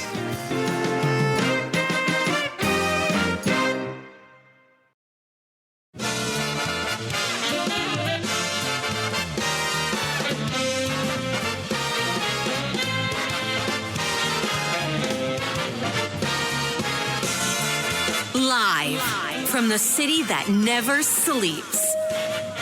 17 miles from Madison Square Garden, New York City. It's America at Night with Rich Valdez, America's favorite late-night talk program, featuring interesting guests from around the world and calls from across America. And now, here is your host, Rich Valdez. Hi there, good evening, and what's up, America? I am Rich Valdez, Valdez with an S, at Rich Valdez on all of the social media. Welcome to hour number 3 of our program. It's Monday night, and the phone number, if you want to join our late night national town hall conversation, it's 833-482-5337, Valdez. Now, this evening, we've had some really good discussion, both on the cybersecurity and potential cyber attacks that could occur and those that have occurred. But we've also talked about Elon Musk and Don Limon and their controversy over his new show on Twitter. And we had some additional conversation around Associate Justice Ketanji Brown Jackson and her take, in effect, of what's going on with free speech. And I'm going to get into that again as well. And I don't want to leave out the bloodbath. I mean, this is leading the headlines everywhere, right? Trump said that there would be a bloodbath, making an economic term for flooding the market and whatnot. And something that Democrats use often when they're talking about a contentious, race. Either way, he said what they've said, and they've totally turned around and misconstrued it. So if you want to chime in on that, you can. Again, the phone number, 833-4825-337, 833-4-VALDEZ. If you've never called into the show, tonight's your night. I love to start Mondays off with some new callers. Not because I don't like the old callers. I love the old callers. But I got to give everybody a chance. And people, sometimes need that encouragement to call in. So I'm encouraging you to call in. I also want to encourage you, if you disagree with me, I'm going to get to you first. And if you've never called, we're going to try and get to you first. So you'll be duking it out with one of the libs either way. Now, I want to give you a quick little rundown of some of the stories that are on my desk. I may not get to all of them tonight because, sometimes it's very busy on the phones. But two different terrorists that are on the terror watch list caught at the border. One is Hezbollah terrorist who says that he was going to make a bomb. Yep. Then you've got another one who gets caught at the southern border and has a criminal record. So we're going to get into that a little bit right after the bottom. But there's more. There's a few here. National Institute of Health study finds that there's no evidence of Havana syndrome in brain scans of federal employees who reported the symptoms. Now, I'm wondering, why? Why is the NIH reporting this? Are they doing this to try and delegitimize and minimize these people that have had this effect? And just be like, no, it's in their head. It's probably some sort of mental thing. These guys don't know what they're talking about. It's a cover-up. Is that the case? I don't know. I don't know all the facts yet, but maybe this is also something that you can feel and you just can't have evidence of, right? After the fact. I guess it's not like it leaves behind antibodies like COVID did. Who knows? We'll talk about that as well. Now, let's see. Death hoax on King Charles, formerly Prince Charles, said he was dead. He's not dead. And they were like, no, he's not. It sounds like Monty Python. Bring out your dead. Oh, we're bringing out King Charles. No, he's not. He's not actually dead. Let me see. The Montana teen that we saw get brutalized in that viral video remains unconscious in the hospital.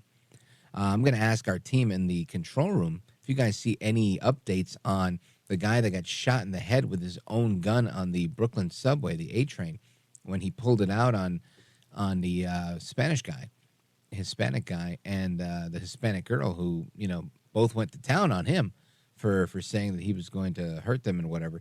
I'd love to know the status of his situation, because there seems to be building controversy with that one. Right? Some of the stuff he said in there was really just interesting to look at. Anyway, I want to get to some of your calls. I know there's a few of you on hold, and I just wanted to, do what I do. Get this stuff out here. Because if I don't put it out here now, we may never get to it, right? Well, anyway, let's go to our buddy David in San Francisco. David, one of our favorite liberal callers, listening online, richvaldez.com. David, go right ahead. Well, I take exception to that. I consider myself pretty conservative. Oh, right. Well, then one of our favorite conservatives. The senator from Kansas, I was hoping to get on with him, but I noticed the senators don't seem to want to take a call. But I wanted to ask him if he's done any preparation for, as you well know, and America's known since The Wizard of Oz, that Kansas is part of Tornado Alley. Mm-hmm. And when I called last week, I mentioned that Tornado Alley has now been extended to Oklahoma, into the Ohio River Valley. Oh, yeah, and Ohio. The lower Mississippi Valley are now a bigger part of Tornado Alley. And whether or not the senator has any intention of doing anything to protect his state, to develop the infrastructure to prepare for larger tornadoes. As you might remember, Springfield, Missouri had a tornado that was 5 miles wide. Now, what infrastructure are you recommending that could withstand a 5 mile wide tornado? Well, in the case of Springfield, Missouri, it ripped apart their hospital. So their medical infrastructure was ripped apart by the very tornado that created such devastation. And right now, my question to you is, how do you build a hospital that can withstand a 5 mile wide tornado? Well, there are any number of different ideas in the planning, and whether or not that senator has the intention of ever looking at any of those plans, or whether he and the rest of the Republicans are going to go out of their way to never put together a budget. As you know, the House of Representatives is supposed to put together a budget, and they still haven't done it. They've had almost 2 years to build a budget. Well, the House of Representatives hasn't put together a budget. I don't know. I think it's going on 2 decades. Well, if you want to make light of it, they have gone out of their way to force America into emergency spending that is off budget, and that creates the larger deficit. I'm with you 100%. This is a huge problem. I mean, I think we see it every time. This is actually why Matt Gaetz, one of the more conservative members of the House, ousted McCarthy, was over his failure to acknowledge the fact that we have to actually pass a budget. And Bob Good, who's been on this program several times, Republican from Virginia, he's chairman of the Freedom Caucus, same thing, saying that, we're not going to play with Democrats or Republicans that are willing to just turn a blind eye to our constitutional duty to produce a budget. And they're trying to curtail spending. And I think it's a good thing. It's not always a winning battle right away because you're outnumbered oftentimes by the Democrats that are willing to continue to use the continuing resolution. But going back to your original premise, I think, we could always ask Roger Marshall when he comes back on.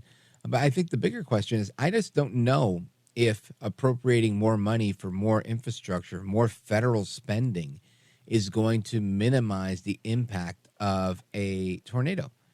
I get what you're saying. You want to build things stronger. I just don't know how much stronger. Do you spend $5 million, $10 million, $30 million reinforcing hospitals with steel, this, that, and the other? What if it doesn't withstand the tornado? I mean, I guess this is a question for the engineers. But good point either way. I appreciate the call, David. And folks, if you want to chime in, feel free. 833-482-5337, 833-4-VALDEZ.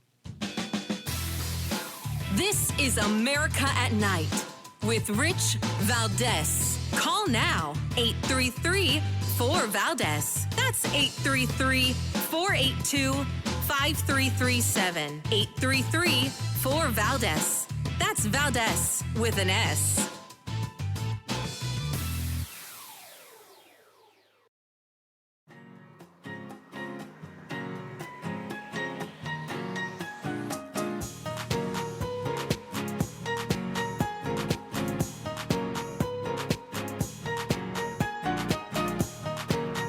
There is more news in your commentary, in your analysis, than there is on the news network.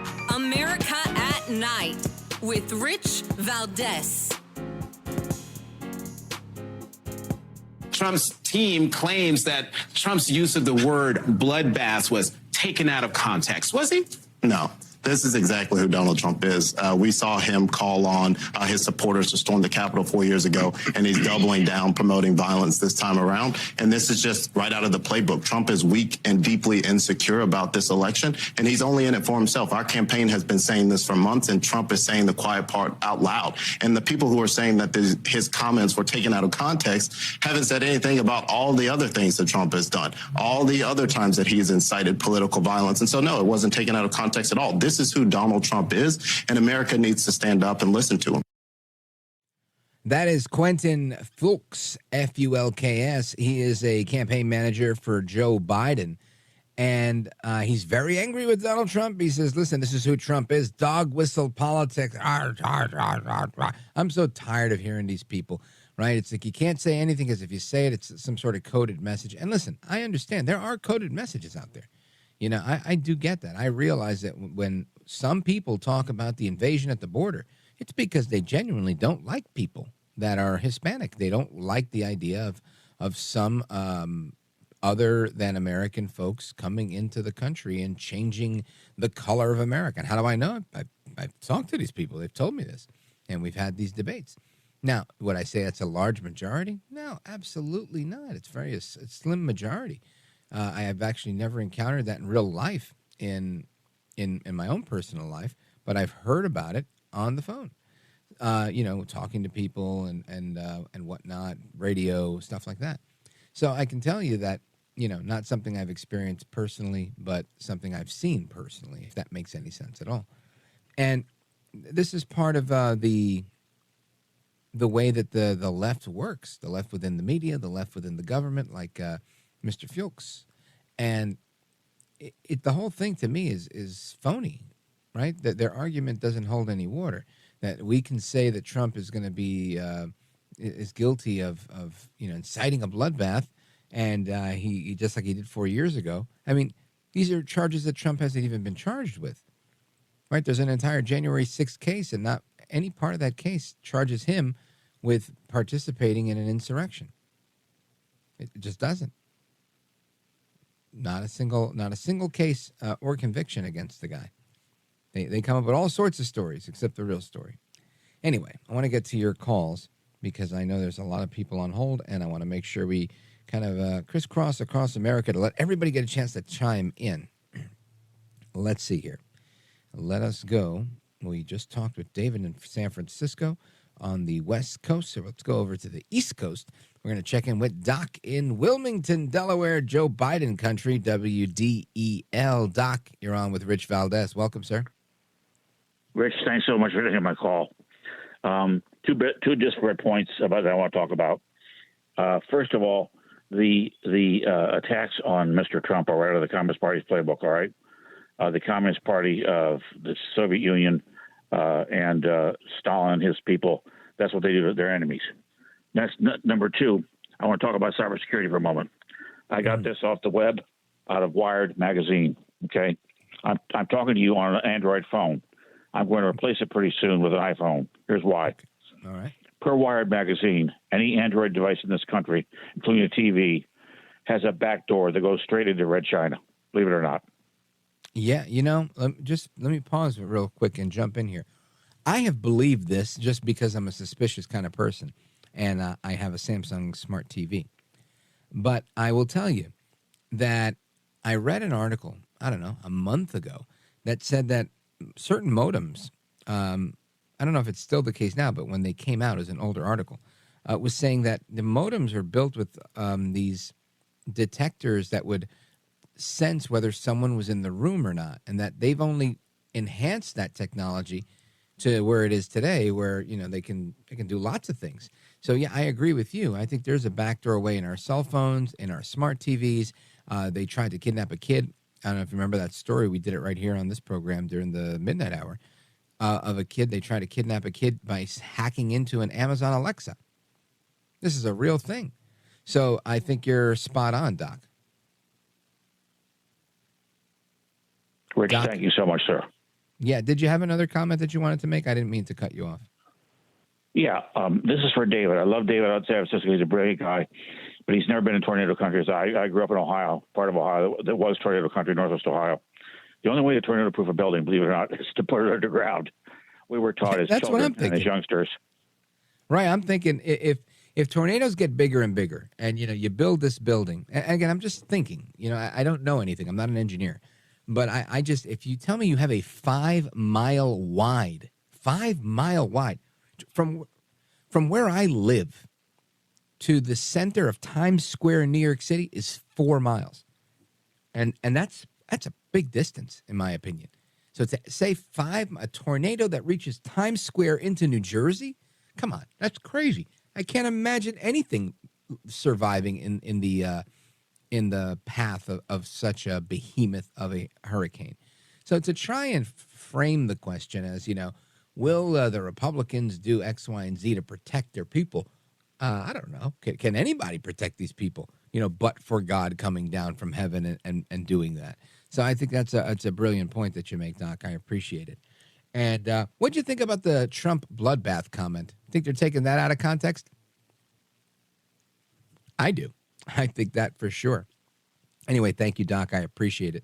And I want to continue with your calls. Let me give you the number again, 833-482-5337, 833-4-VALDEZ. And something that I want to quickly bring to your attention is Nancy Pelosi on this bloodbath comment. She was on television making some remarks. Listen to this. But we just have to win this election because he's even predicting a bloodbath. What does that mean? He's going to exact a bloodbath? There's something wrong here. How respectful I am of the American people and their goodness. But how much more do they have to see from him to understand that this isn't what our country is about? Praising Hitler, praising the Russians, honestly, condemning our soldiers for losing or dying in war or being captured in war. It said, what's wrong with Russia? They defeated Hitler. What about the millions of Americans who risked or gave their lives? What about him saying that soldiers buried in Europe, he didn't want to visit them because they were losers? There's something wrong here. Pelosi, I think there's something wrong with you, ma'am. The way they take things out of context is just crazy. And they'll also just make stuff up. They will make stuff up. Yes, John McCain and Trump had some beef, and he did say that McCain was a loser and he didn't like people that got caught. I thought that was in poor form, but the other stuff that they attributed to Trump to try to make it sound like he was the bad guy turned out to be false, fake, phony, and fraud. Anyway, when we come back, we discuss these illegal immigrants that are coming right across the border, and these people are terrorists. Don't go anywhere. Keep it locked right here. I am Rich Valdez, 833-4-VALDEZ, 833-482-5337.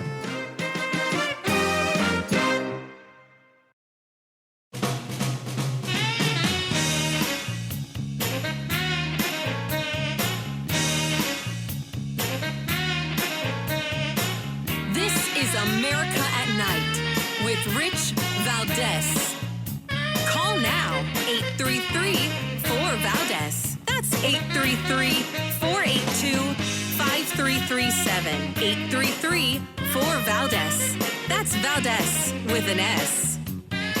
Border Patrol officials apprehended a Lebanese man on March 9th who crossed illegally near the El Paso, Texas border. That man being 22-year-old Baso El Badi. He actually made terrorist threats to the El Paso Tactical Terrorism Response Team while in custody. El Badi claimed to be a member of the Iran-backed terror group Hezbollah. And when he was asked what he was doing in the U.S., he replied, "I'm going to try to make a bomb." A CBP source also confirming that Ebadi was acting in a very confident manner. The New York Post further reporting that the self-proclaimed Hezbollah terrorist told interviewers he had trained with the Iran-backed terror group for 7 years and served as an active member guarding weapons in locations for another group 4 years. Ebadi also admitted to using a fake name and birthday in several other countries.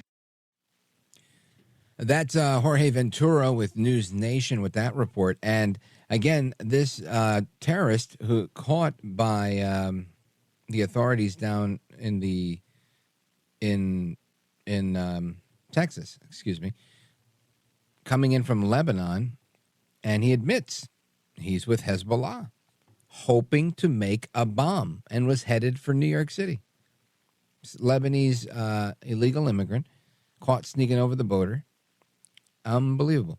His name is Basel Bassel Ebadi, 22 years old, caught by Border Patrol recently near El Paso. While in custody, you just heard the report, but I'll give you a little bit more on that. He says, I'm going to try to make a bomb. That's what he told the Border Patrol. Unbelievable. But Ebadi later claimed in an interview that he had been trying to flee Lebanon and Hezbollah because he didn't want to kill people. And he said, once you're in, you can't ever get out. I believe that. According to ICE documents, that was the statement that he gave. Ebadi says in his sworn interview after his arrest that he trained with Hezbollah for 7 years and served as an active member guarding weapons locations for another 4 years, according to the documents that he was giving. And he says his training was focused on jihad and killing people that were not Muslims. Fascinating, right? This is a real story. This is really happening. Unbelievable. I read this and I just think, wow, I can't believe this is happening.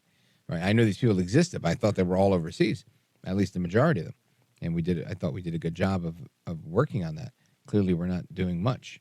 Now, there's an entirely different person that came across the border, and I'll share that with you, in a moment. Having a little technical difficulty here on my screen. But I want to continue. I want to continue our conversation because it's these gaffes, if you want to call them gaffes. I think that, this is just straight up malice coming from the administration that are endangering this country, just like the disastrous withdrawal from Afghanistan, just like our open border. All of this is dastardly, right? If I could use that word. And in my opinion, it has to end because Biden is a disaster. He is a national disgrace and a disaster for our country. Let's go to Mike in Brunswick, Maine. WLOB. Go right ahead, Mike. Well, that was a pretty good segue into what I wanted to bring up with you tonight. Mm-hmm. This Thursday, in the House Foreign Affairs Committee, they're going to hold a hearing on what happened at the Abbey Gate in Afghanistan. Mm. Why we lost 13 of my brothers, Marines, at the Abbey Gate. Now, one of the problems we have here, evidently, if you listen to Mike McCall, he's the chairman of the committee. Yes. Is the Department of Defense refuses to turn over any of the after-action reports. Now, let me tell you something right now. Those after-action reports, number one, belong to the United States citizens. Right. Okay? Number two, these families deserve answers. They're Gold Star families. They deserve answers. Oh, 100%. And what's interesting here, Mike in Brunswick, Maine, is that, number one, I want to thank you for your service. And number two, the point that sticks out to me here is that I think the administration just doesn't care, right? They don't care. And they're happy to just dance around these issues. So, kudos to anybody who's out there asking these tough questions. But the question really remains, where do we go from here? Does it fall on deaf ears? I don't know. I think the fact that, you just really aptly mentioned that you lost 13 of your brothers and sisters in arms, United States Marines, and there wasn't enough people batting an eyelash. It didn't make the impact that you would think it would have. Like you lose one life, it's one too many. Just imagine 13. So I'm glad there's going to be a hearing. I'm glad they're going to call people out, and it's my hope that they will, bring some stability to what's otherwise a very, very dangerous region still probably more dangerous today because of the disastrous withdrawal from Afghanistan. So I think you're spot on, Mike. Big shout out to everybody on WLOB because we love Maine. And let's see, we continue with your calls. Where do we go here? Give me a name. My screen is frozen. Okay. Joe in Salem, Arkansas, KSAR. Go right ahead, sir. Good evening, Rich. This statement about bloodbath. I've used that before in court many times, referring to the third definition. But if they keep it up, what they're doing to the American people, and particularly to President Trump, the first and second will apply, and it's on its way. I can tell you that. Now, this excessive bail, the fine, the $454 million fine. Yeah, and that was intended to where he couldn't make it, and he'll either be under lock and key or they will steal and plunder his estate some more. Right. They need these attorneys all the way back to the escalator need to have a joint class action complaint to the local, state, and if it's federal involved, to the board about removal and discipline of judges. Now, that's what that's there for. I've used it many times. You might not get them removed or disciplined, but ultimately they know they're being investigated for malfeasance and violating his civil rights, and then in that way they might at least have him step down and put somebody else in there, and you'll know it's working to a certain degree. But this man needs no bail at all because he's got Secret Service knows where he is at all times. He's not a flight risk, and that bail is only to ensure Right. that. Well, it's not bail because it was a civil fraud trial, so it's really just a fine that they want to impose on him.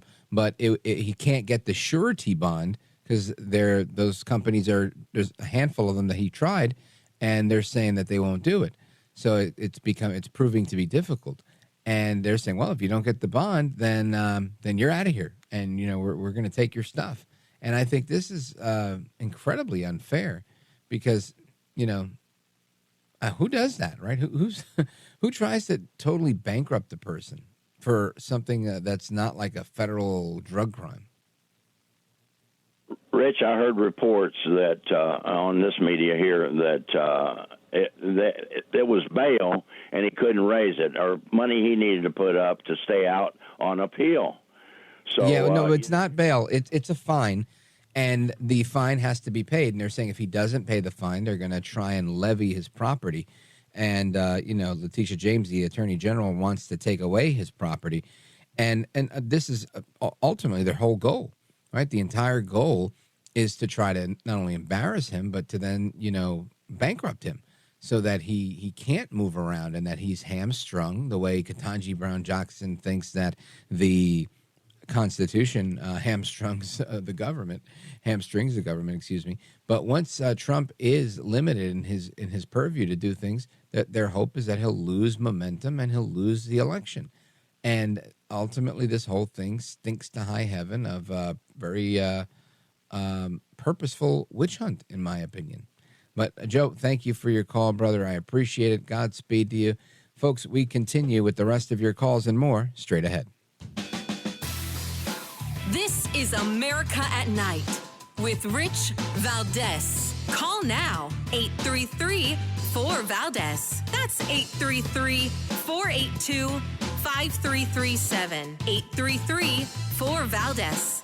That's Valdez with an S.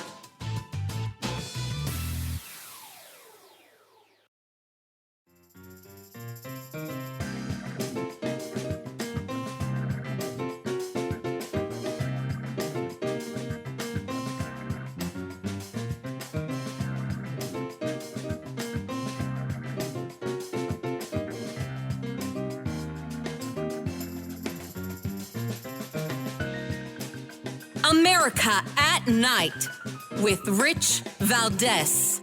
Call now, 833-4-VALDEZ. That's 833-482-5337. 5337 833 4Valdez. That's Valdez with an S. All right, America, welcome back. We continue with your calls in a moment. I just wanted to let you know that the EPA, the Environmental Protection Agency, has announced a full ban on asbestos. Yeah, that happened. The UK embassies, I told you they were refuting this tweet that King Charles had died. And I saw that Barack Obama was over there on Downing Street. I don't know what he was doing there. He's not really a head of state anymore. Why would he be there? Surprise, surprise. The puppeteer Obama is, he's out there. He's out there and he's doing his thing. And let me see. Oh, my goodness. This is a terrible one. Somebody was pulling off an insurance scam, and it caused their own legs to be amputated because they failed with the insurance scam. Wow, that's tough. That is tough.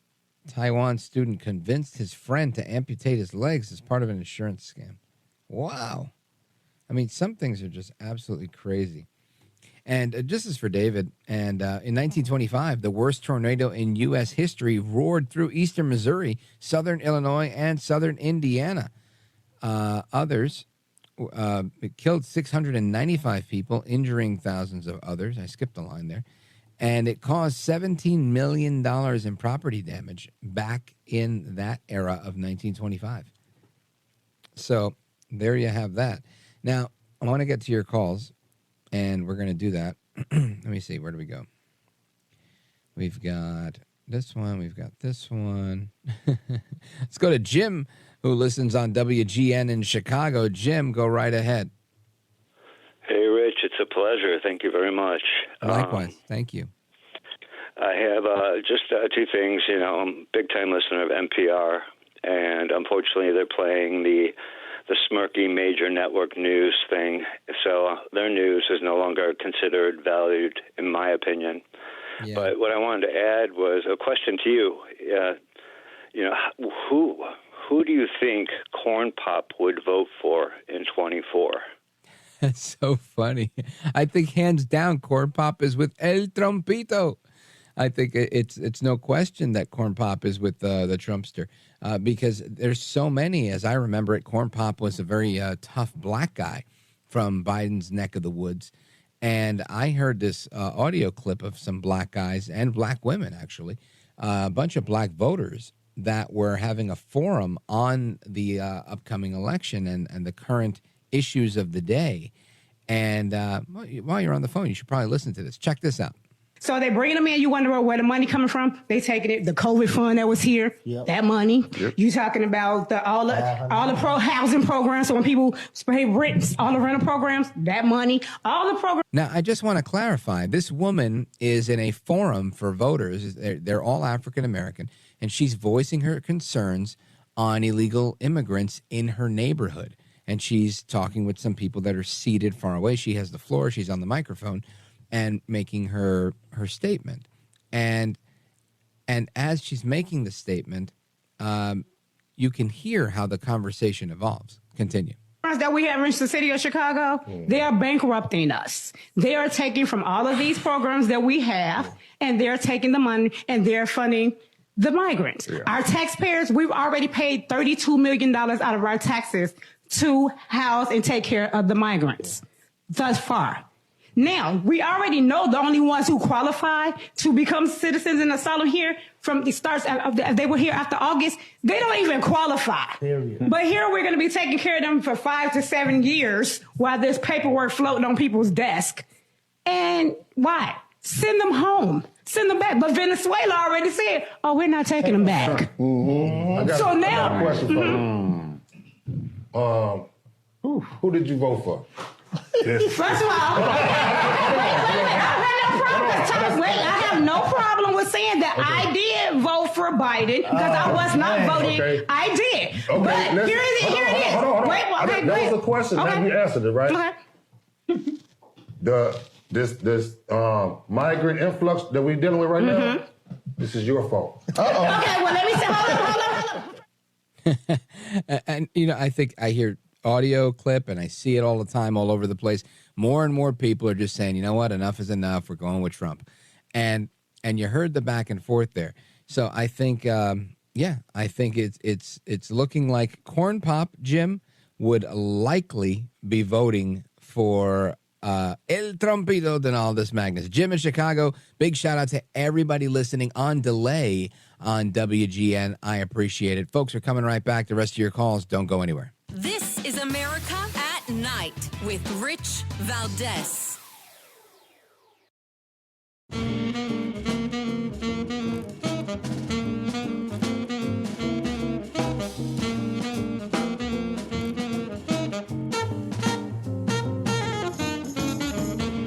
America at Night with Rich Valdez. All right, it's the speed round. 3 calls, 3 minutes. Let's go down south. Jim, Tyler, Texas, KLIF. Go right ahead quickly. Bloodbath. Hey, Rich. Quick comment on the bloodbath controversy with Trump's comment at the speech. You can go back and look at the speech, and it's clear he's not talking about what they're saying. But another thing that backs that point up is if you look at the crowd reaction or you listen to the crowd reaction, they do not act like they're being incited to violence. They just regard it as mundane comment. It's not a point in the speech. Right. I agree with you. There's not a point in speech where people are like, oh, how dare you? They clutch their pearls and act like Greta Thunberg. Excellent point. Jim in Tyler, Texas, KLIF. Thank you very much. Let's see. Who's the next one? Lee in Burlington, Vermont, WVMT. You had a question about the economy of cryptocurrency. Go right ahead quickly. What would happen to cryptocurrencies if they got hacked the way the medical center up here got hacked, and they were doing everything with pencil and paper, and they didn't even know who was scheduled to come in for the appointments when I showed up? Oh, that's terrible. Well, I'm sorry about that with the hospital, but I think that's the reason cryptocurrency is probably the way to go in the future, because while I guess you could hack it, it has the blockchain technology where it kind of prevents that, or at least it makes it easier to come back online, as I understand it. And I think that's the value add for that. And that's why a lot of people are suggesting that we attach our currency to some sort of cryptocurrency. And I don't know if it's Bitcoin per se, but Bitcoin seems to be one that holds the highest value and has pretty consistently held it. So I think that's the best answer I can come up with, Lee. Thank you very much. And who's next? Derek, Terre Haute, Indiana. What station is he on? RichValdez.com streaming. Go right ahead, Derek, quickly. Yeah, Rich, I just wanted to ask you about the Trump speech this weekend where he had the Jan 6 hostages, he called them, singing the national anthem, and he calls those guys patriots and stuff. But I just wonder what you think about that. Well, I honestly, I didn't see that portion of it, so I really can't comment on it. But I think most of the people that were at the January 6th rally are patriots. I don't think that they were doing this because they hated their country. I think they did it because they love their country. And I could explain those comments more tomorrow. Take care, good night, and God bless. I am Rich Valdez.